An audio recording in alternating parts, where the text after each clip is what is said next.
abrodhi manyo. Kaodhi e kaunti Homa Bay, en sirkand kaunti Homa Bay oyango chenro magin go mar keto klinik mar thiedho mine mani kod tuo mar Fistula e kaunti no kaka achiel kuom yore mag kedo gi tuo no e kind joma mine. Gavana Gladys Wanga okoni piny owacho mare tiyo machiegni kod riwruoge mamoko mosebedo ka siro sekta mar thieth e kaunti no mondo gimany kaka inyalo keti klinik no. Wanga okoni dwaro nitie mondo mi oket kar thieth no ma inyalo thiedhgi e pile ka pile kopogore kod rito dichiel e higa mar yudo thieth.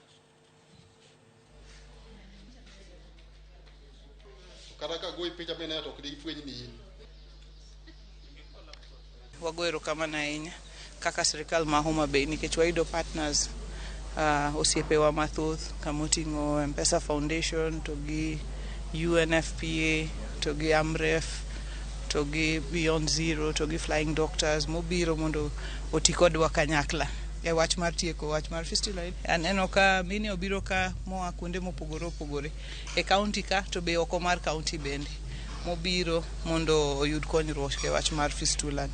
Koro wach mar Fistula ni en wach ma koro wang'iyo gi partners wagi ni ere kaka wanyalo bedo gi thieth ne e yo madhi nyime mok ni warito mana camp machalo gi ma. This is not the only county where we are partnering with county governments to bring medical access to our people.